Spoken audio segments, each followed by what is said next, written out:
আমার নবী বলছেন ফজরের নামাজের 2 রাকাত যে সুন্নাত আছে, এই 2 রাকাত সুন্নাত নামাজের মূল্য হচ্ছে জমিন থেকে আসমান পর্যন্ত যতটুকু জায়গা তত পরিমাণ সওয়াব।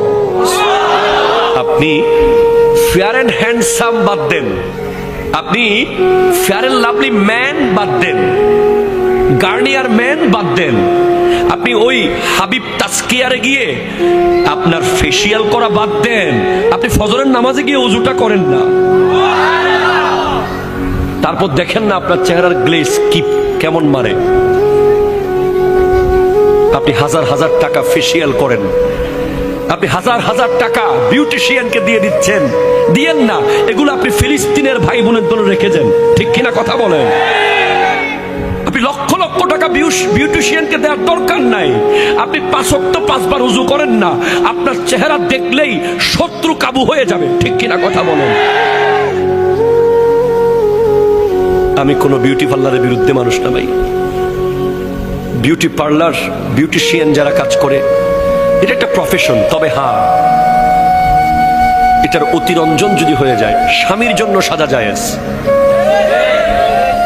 এর বাইরে আপনারা যা করেন, আমাদের মা বোনরা এই এলাকায় মহিলা আসেনি না, সব চলে গেছে, আছে। আমার মা বোনেরা যেই পরিমাণ সাজে মেহেদি অনুষ্ঠানে যাওয়ার সময়, আগে পুরুষরা তেমন বিউটি পার্লারে যেত না, এখন পুরুষরা আরো বেশি। কালকে না পরশু দেখলাম একটা খেডি মাসাজ করতে গিয়ে রক্সিরি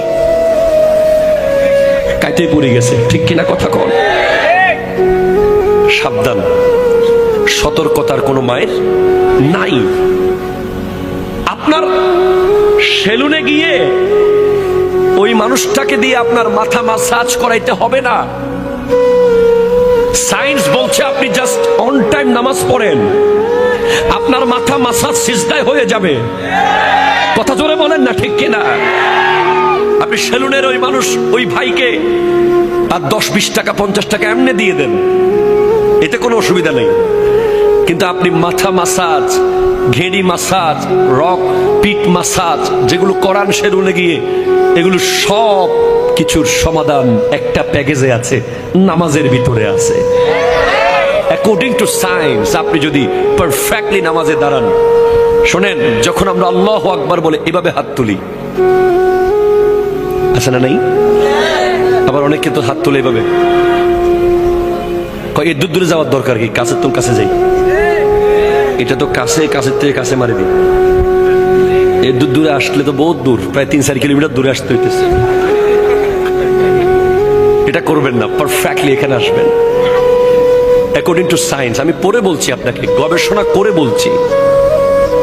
কিতাবের নাম হলো সুন্নাতে মুস্তাফা এন্ড জাদিদ সায়েন্স, লেখকের নাম তারেক মাহমুদ চুইগাত। উনি গবেষণা করে লিখছেন, বিশ্বের কিছু অনেকগুলো বিজ্ঞানী গবেষণা করেছে নামাজ নিয়ে। যখন একজন বান্দা এভাবে হাত তুলে এখানে আঙ্গুল লাগায়, তখন তার 2 আঙ্গুলের সাথে কানের সাথে লেগে একটা বিদ্যুৎ আয়ন হয়, এবং এসে যখন নাভিতে হাতটা রাখে, নাভিতে পুরুষ হাত বাঁধা, এটা বিজ্ঞানসম্মত। গোটা শরীরের অসংখ্য সেল যেগুলো অলরেডি ঝিমিয়ে গেছে, ঘুমিয়ে গেছে সেল, এখানে আমাদের শরীরে লক্ষ কোটি সেল আছে। নামাজে যখন আপনি আল্লাহু আকবার বলে নাভিতে হাত রাখবেন, পুরুষরা সাথে সাথে গোটা শরীরের হাজার হাজার লক্ষ লক্ষ ঘুমন্ত সেল অ্যাক্টিভ হয়ে যাবে। আর যখন আপনি শুরু করে দেবেন আলহামদুলিল্লাহি রাব্বিল আলামিন আর রহমানির রহিম মালিকি ইয়াউমিদ্দিন ইয়্যাকা না'বুদু ওয়া ইয়্যাকা নাস্তাঈন ইহদিনাস সিরাতাল মুস্তাকিম সিরাতাল লাযীনা আন'আমতা আলাইহিম গায়রিল মাগদুবি আলাইহিম ওয়ালাদ-দাল্লিন।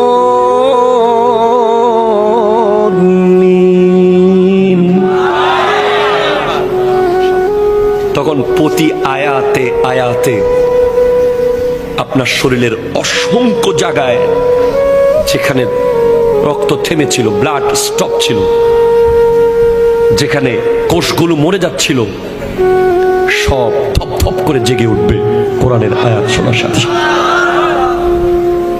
এজন্য যে সমস্ত মা বোনেরা নামাজ পড়ে ওদের সন্তান, আর যে সমস্ত মা বোনেরা নামাজ পড়ে না ওদের সন্তান, দুই সন্তানের মধ্যে আকাশ আর পাতাল বেশ কম থাকবে। আচরণে, ভদ্রতায়, নম্রতায়, ধৈর্যতে, সবকিছুতে পার্থক্য থাকবে। এমনিতে মায়ের বুকের দুধ, পৃথিবীর সমস্ত ভিটামিন মিনারেলস দুইটা পানির ভিতরে আল্লাহ দিয়েছেন, একটা জমজমের পানি আর একটা মায়ের বুকের দুধ। যেখানে আল্লাহ গোশতের ভিটামিন দিয়েছেন, মাছের ভিটামিন দিয়েছেন, এ টু জেড সব ভিটামিন মিনারেলস আল্লাহ দিয়েছেন জমজমের পানিতে আর মায়ের বুকের দুধে।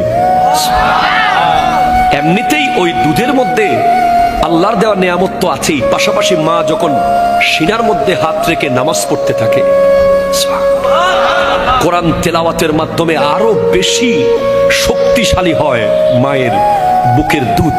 ওই দুধ যখন সন্তান পান করে ওই সন্তান আল্লাহর ওলি হয়ে যায়। ওই সন্তান জগতের শ্রেষ্ঠ ব্যক্তিত্ব হয়ে যায়। ওই সন্তান সমাজ সেবক হয়। ওই সন্তান ধৈর্যশীল হয়। যে সমস্ত মারা নামাজ পড়ে পড়ে সন্তানকে দুধ পান করায়। আব্দুল কাদের জিলানী রহমতুল্লাহ আলাইহি, ওনার মা ওনাকে পেটে রাখা অবস্থায় সব সময় কোরআন তিলাওয়াত করতেন, দুনিয়াতে আসার পরেও কোরআন তিলাওয়াত করতেন বলে আব্দুল কাদের জিলানী রহমতুল্লাহ আলাইহির একটা স্পেশালিটি হলো উনি মায়ের পেটে সেহেরি খেয়েছেন, দুনিয়াতে এসে ইফতার করেছেন। এটা আপনাকে মানতেই হবে ভাই, কারণ আমি এমন কিতাব থেকে বলছি বাহাজাতুল আসরার, যেটার দলিল সনদ অত্যন্ত মজবুত। সুবহানাল্লাহ, জোরে পড়েন। এরপর যারা তাহাজ্জুদ পড়বে, আমি তো বলেছি আল্লাহর মোবাইল নাম্বার লাগবে আপনাদের, কথা বলে লাগবে কিনা বলেন না। রব্বুল আলামিনের একটা মোবাইল নাম্বার আছে। আমাদের কওমি ঘরানার এক হুজুরের মুখে আমি শুনেছি, আমার খুব ভালো লেগেছে কথাটা। উনি বলছেন আল্লাহর মোবাইল নাম্বার হচ্ছে 222। তাহলে কেমনে? রাতের 2টা বাজে 2 রাকাত তাহাজ্জুদ, 2 ফোঁটা চোখের পানি। রাতের 2টা বাজে 2 রাকাত তাহাজ্জুদ, 2 ফোঁটা চোখের পানি। আল্লাহর সাথে আপনার কথা শুরু হয়ে যাবে। আরে ভাই, আপনি যদি আমার বছরে একবার ফোন দেন, আমি কি চিনবো আপনাকে? চিনবো না ভাই, বিশ্বাস করেন, চিনবো না, কষ্ট হবে। অ্যাক্সেস রোড দিয়ে এসে একটা বড় দোকান ছিল, নাম ছিল নিউ ফুডস কর্নার। ওই দোকান বরাবর যে মাঠ, মাঠের এক কোনায় 10-12 জন স্মার্ট যুবক ভাই ওয়াজ শুনতেছিল। এইভাবে করে আপনাকে বুঝাইতে হবে আমাকে, তখন আমি চিনবো। আর যদি আপনি আমারে মাসে একবার ফোন দেন, আমি তখন ফোন দেওয়ার সাথে সাথে মোটামুটি চিনে যাব। যদি সপ্তাহে একবার ফোন দেন, আমি লাইন কেটে ব্যাক করব। যদি ডেলি একবার ফোন দেন, আমি বলবো দোস্ত তুই দাঁড়া, আমি আসতেছি। ঠিক কিনা কথা বলেন? দুনিয়ার নিয়ম। আপনি আল্লাহর সাথে ফজরে 4 রাকাত পড়েছেন, জোহরে 12 রাকাত পড়েছেন, আসরে 8 রাকাত পড়েছেন, মাগরিবে 7 রাকাত পড়েছেন, এশায় 15 রাকাত পড়েছেন। সম্পর্ক কাছে যাচ্ছে। রাত্রে দেখবেন আপনি ঘুমাইতে পারতেছেন না, ছট করে উঠে গেছেন 3টে বাজে, কে যেন আপনাকে ডাকছে। তাহাজ্জুদ পড়েছেন, বলেন আল্লাহ কি আপনাকে ওলি না বানিয়ে রাখবে? আয় বান্দা, আর থাকিস না, বন্ধু হয়ে যা।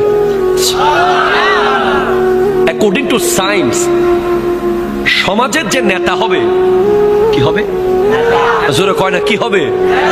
মসজিদের যিনি সভাপতি হবে, এলাকার মহল্লার যিনি সর্দার হবে,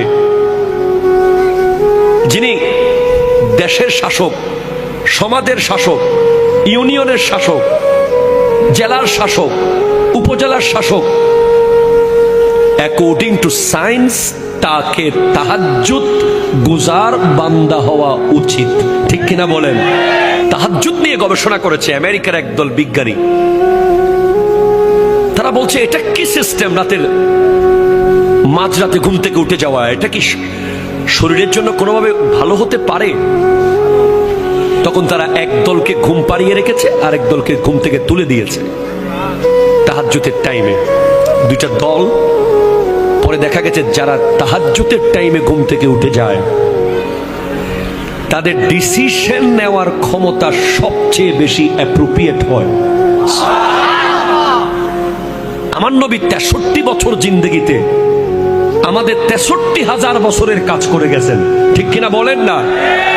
কেমনে পারলেন? হ্যাঁ, উনি নবী, ওনাকে আল্লাহ ক্ষমতা দিয়েছেন, কিন্তু আমার নবীজির জন্য তাহাজ্জুদ ফরজ ছিল। একটা মানুষ যখন তাহাজ্জুদ পড়বে সে কোনোদিন লাইফে রং ডিসিশন নিতে পারবে না। তার ব্যবসা লস হয়ে যাবে, সে সুইসাইড করবে না। হাজারো মেয়ে তাকে ছেড়ে চলে যাবে, সে হাত কেটে ফেলবে না। কথা বলেন ঠিক কিনা? তার সম্পদ নষ্ট হবে, সন্তান মারা যাবে, তার লাইফে যতই ঝড় আসুক, তাহাজ্জুদের মজা একবার যে পেয়েছে।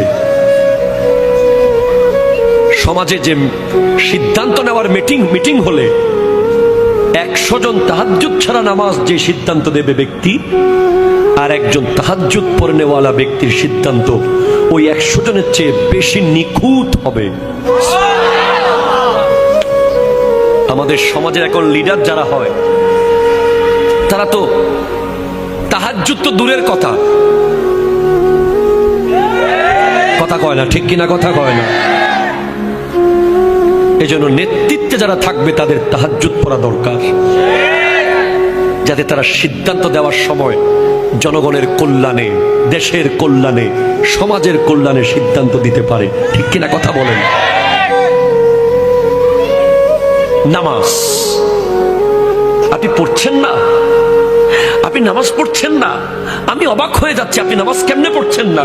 আপনি কি জানেন না একটা সিজদা না করার অপরাধে কি শাস্তি পেয়েছে শয়তান? কয়টা সিজদা? জোরে কর না, কয়টা? তাও আল্লাহকে না, আল্লাহর নবী আদম আলাইহিস সালামকে। একটা সিজদা করে নাই, অহংকার করেছে, বিনিময়ে জান্নাত থেকে আল্লাহ বের করে দিয়েছে তাকে। কিয়ামত পর্যন্ত লানত প্রাপ্ত শয়তান। পৃথিবীর এমন কোন জায়গা নাই যেখানে সে সিজদা করে নাই আল্লাহকে। কিন্তু আল্লাহর কথা মতো একটা সিজদা না করার অপরাধে যদি সে এমন শাস্তির শিকার হয়, আপনি তো জানেন না প্রতিদিন 17 রাকাত হচ্ছে ফরজ নামাজ, 17 দুগুণ 34টা সিজদা। এগুলো কাকে করতে বলা হচ্ছে? আল্লাহ নিজেকে করতে বলছেন। হাইয়া আলাস সালাহ, হাইয়া আলাল ফালাহ। হ্যাঁ বলছে, হ্যাঁ বলছে, আজকেও বলেছে। হ্যাঁ, আজকে 17ই নভেম্বর অনেক ব্যবসায়ী এখানে আছে।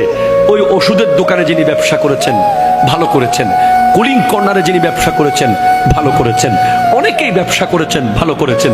তবে আরেক দল ব্যবসায়ী এখানে আছে যারা আল্লাহর সাথে ব্যবসা করেছে।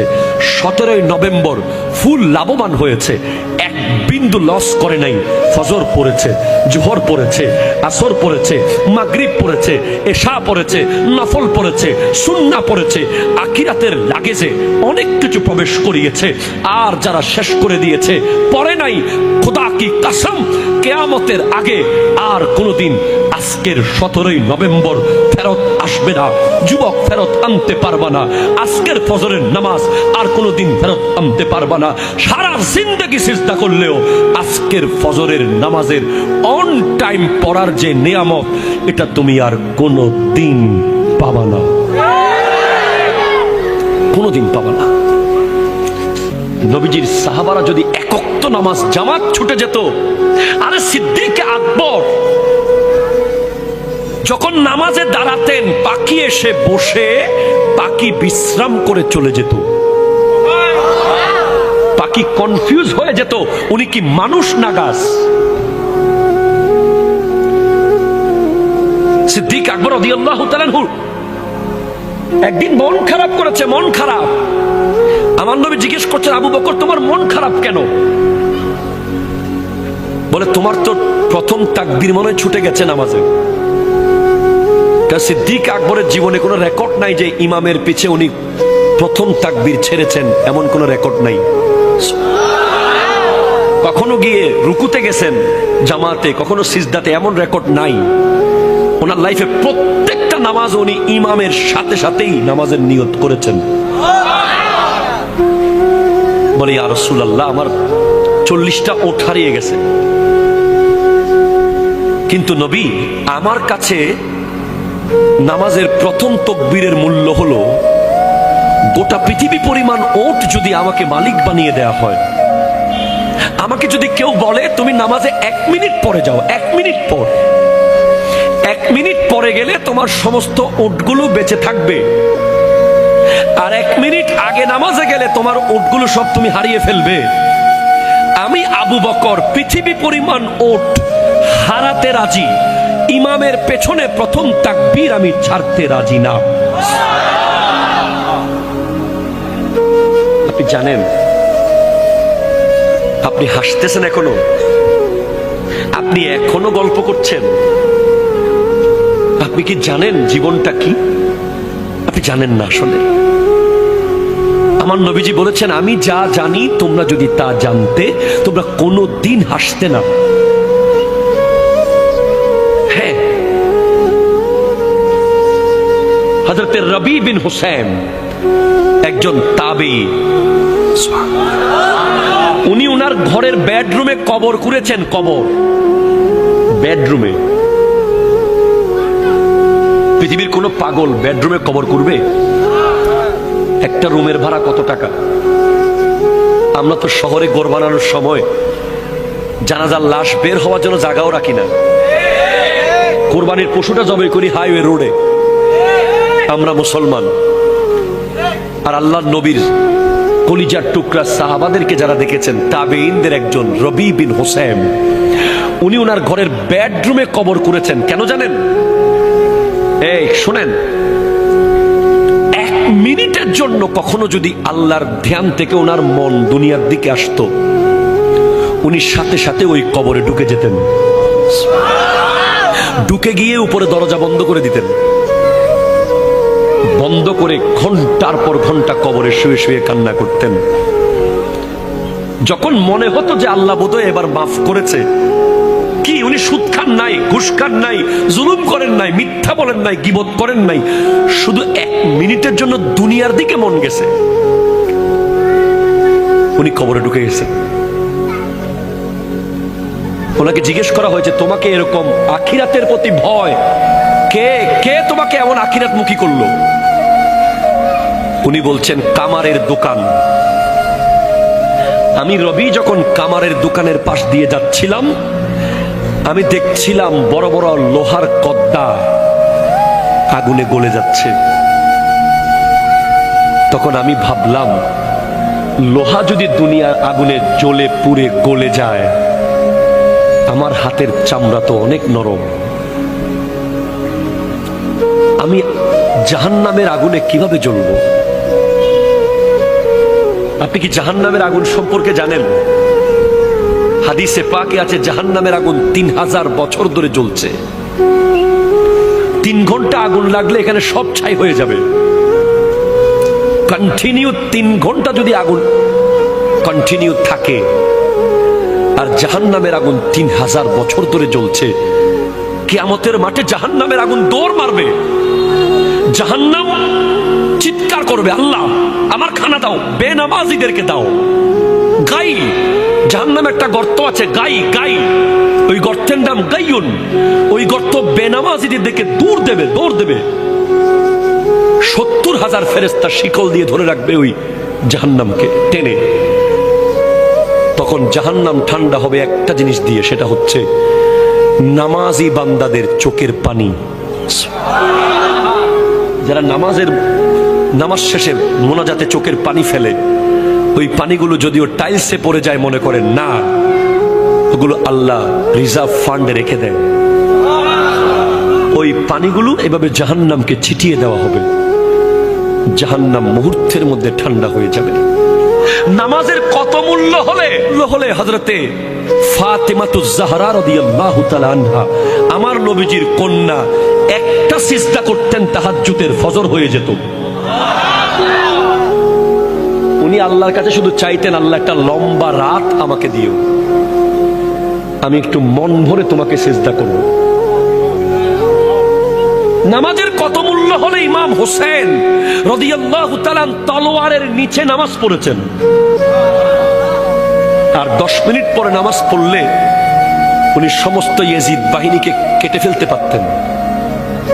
কিন্তু না, যেই তলোয়ার গাজর মূলার মতো কাটতেছিল ইয়াজিদিদেরকে, সেই তলোয়ার হঠাৎ থেমে গেল মসজিদের আজানে। উনি নামাজে দাঁড়িয়ে গেছেন। কবর ডেকে ডেকে বলছে আমাদেরকে, কবর ডেকে ডেকে বলছেন, কবরস্থানে গিয়ে একটু শোনেন না। আল্লাহ আমাদেরকে সেটা শোনার ক্ষমতা দেয়নি বলে আমরা শুনতে পারতেছি না কবরের আওয়াজ। কিন্তু আমার নবী শুনেছেন, আমাদেরকে বলেছেন কবর প্রতিদিন 10টা বাক্য বলে বলে ডাকে। তার মধ্যে 1 নম্বর, তাসআ আলা যাহরি ওয়া মাসিরুকা ফি বাতানি, আমার পিঠের উপরে দৌড়াদৌড়ি করতেছিস তোরা, এত অহংকার। আমি কবরের পিঠের উপরে এত ভাবসাব তোর, কিসের এত অহংকার তোর? ওয়া মাসিরুকা ফি বাতানি, কালকে আমার পেটে তুই আসবি, কালকে। ঠিক কিনা কথা বলেন না? কালকে আসবি আমার পেটে তুই, কবর বলছে।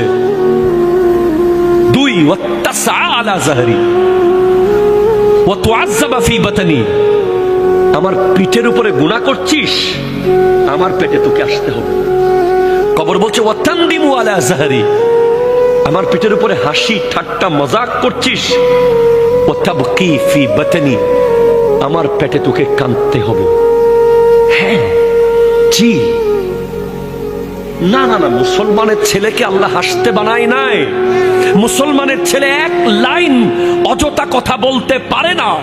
কোরআন বলেছে ডাক্তার সফল বলেনি, কোরআন ইঞ্জিনিয়ার সফল কোরআন বলেনি, পলিটিশিয়ান সফল কোরআন বলেনি, ব্যারিস্টার সফল কোরআন বলেনি। কোরআন বলছে কাদ আফলাহাল মুমিনুন, মুমিনরাই সফল, মুমিনরাই সফল, মুমিনরাই সফল। ঠিক কিনা বলেন না? কোরআন বলে নাই বাড়িওয়ালারা সফল, কোরআন বলে নাই গাড়িওয়ালারা সফল, কোরআন বলে নাই পিএইচডিরা সফল, কোরআন বলে নাই অমুক সফল। কোরআন বলেছে কাদ আফলাহাল মুমিনুন, মুমিনরাই সফল। মুমিন কে? কে মুমিন? আল্লাযীনা হুম ফি সালাতিহিম খাশিউন, যারা হৃদয় দিয়ে নামাজ পড়ে, যারা কলিজা দিয়ে নামাজ পড়ে, নামাজে গেলে দুনিয়ার কথা যারা ভুলে যায়।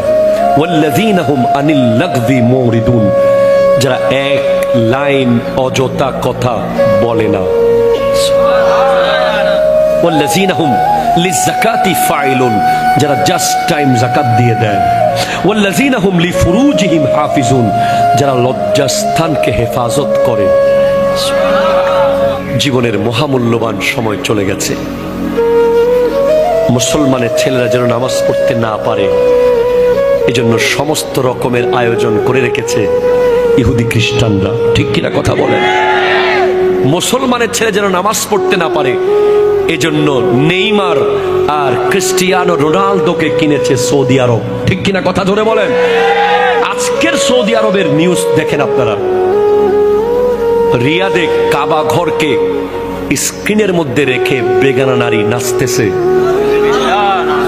মুসলমানের ছেলেকে ধ্বংস করে দেওয়ার জন্য প্রতিদিন গেম তৈরি হচ্ছে, প্রতিদিন সফটওয়্যার তৈরি হচ্ছে, প্রতিদিন ব্যাটিং সাইট তৈরি হচ্ছে, প্রতিদিন প্রতিদিন কিছু না কিছু হচ্ছে।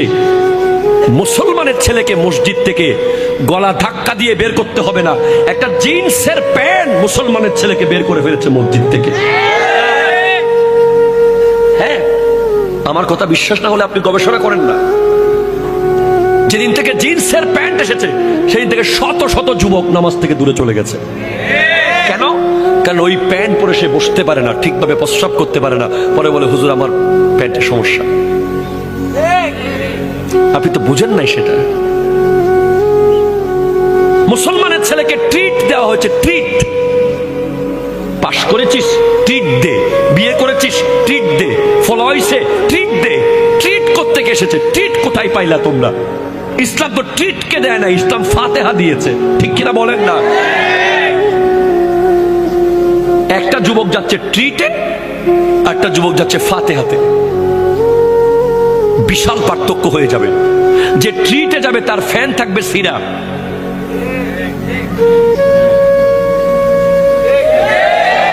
টাকা দিয়ে ছেঁড়া প্যান্ট মুসলমানের ছেলেরা কিনেছে, লজ্জা লেগেছে, লজ্জা, ঠিক কিনা কথা বলেন? মাথা হেট হয়ে গেছে। টাকা দিয়ে মুসলমানের ছেলে যখন সেরা প্যান্ট কিনে কিনে পরে, আমি নিজে ধোকা খেয়েছি একবার। এবার ধরে রাখছি আমার এক আত্মীয়কে হাত দিয়ে। সে বলছে কিভাবে ধরে রাখছেন? আমি তোমার প্যান্ট ছিঁড়ে গেছে, তাড়াতাড়ি যাও, বাসায় গিয়ে চেঞ্জ করে আসো। বলে না না না, এটা তো ফ্যাশন। কি করবেন বলেন? আজকে মুসলমানের ছেলের দরকার ছিল ফিলিস্তিনে গিয়ে যুদ্ধ করা, ঠিক কিনা কথা বলেন? আজকে দরকার ছিল সালাউদ্দিন আইয়ুবীর উত্তরসূরি হয়ে ওই ভারতে আমার নবীর বিরুদ্ধে যখন কথা বলেছে, ওই হিন্দু পুরোহিত মুসলমান যুবকরা সব মুম্বাইয়ে একসাথে হয়েছে। সেদিন সাংবাদিক জিজ্ঞেস করেছিল, आपका घर कैसे चल रहा है, आपका संसार कैसे चल रहा है, आपका बाल बच्चा कैसे चल रहा है, आप सब तो मुंबई में आ गया।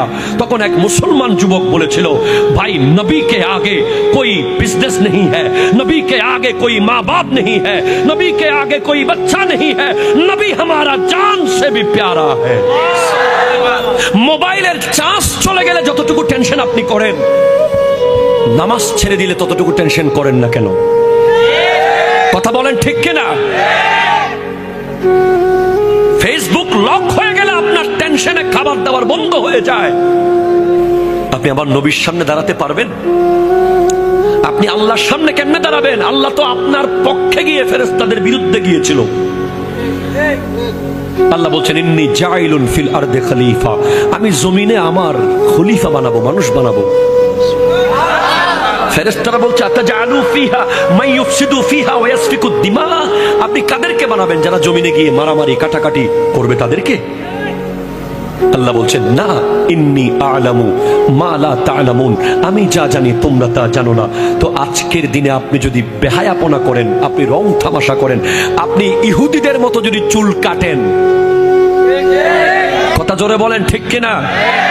চুলের এদিকে ঘষা মারা, এদিকে আগা মারা, ওইদিকে মাথা মেরে দেওয়া, আনারস কাট, এগুলো মুসলমানের চুল নয়, এগুলো ইহুদিদের চুল। কথা বলেন ঠিক কিনা? হাত তুলে বলেন ঠিক কিনা বলেন। আপনি আগে মাথার চুল ঠিক করেন, তারপর ফিলিস্তিনের পক্ষে কথা বলেন। আপনার আপাদে মস্তক আপনি চেক করেন, ইহুদিদের কি কি আপনার ভিতরে ঢুকে গেছে। আপনি যে নেইমার আর মেসিকে নিয়ে শত শত দিন বন্ধুর সাথে তর্ক করেছেন, সেই নেইমার আজকে কোথায়? সৌদি আরবে। আপনার আমার ফিলিস্তিনের ভাই বোনদের টাকা, আপনার আমার টাকা, ট্যালেন্ট টাকা, আল্লাহর দেওয়া টাকা, সেই টাকা আজকে নেইমারকে 5 স্টার হোটেলে রেখে সৌদি আরবকে ফুটবল শেখানো হচ্ছে। বিনিময়ে কি পেলাম? ফুটবলের মধ্যে এখন কালিমা। আপনি ইন্টারনেটে সার্চ করেন, মেড ইন চায়না ফুটবল বানাচ্ছে, শত শত বল যেখানে সৌদি আরবের পতাকা লাগানো আছে, লা ইলাহা ইল্লাল্লাহু মুহাম্মাদুর রাসূলুল্লাহ। ফুটবল তো আপনি জানেন লাঠির জিনিস, ঠিক কিনা? আর তর্ক করবেন আপনি? আপনি যেভাবে বন্ধু নিয়ে চিপস, কোক, স্প্রাইট, চনাচুর নিয়ে যেভাবে বিশাল এলইডি টিভিতে ফুটবল কোপা আমেরিকার ফাইনাল দেখতে বসেছিলেন, সেভাবে যদি একবার নিজের ঘরে কোরআন তেলাওয়াত করতে বসতেন, আপনি ওলি আল্লাহ হয়ে যেতেন, ঠিক কিনা কথা বলেন? বসেন নাই, বসেন নাই। আপনাকে আল্লাহ বলবে, শেষ কথা, আমার শেষ কথা।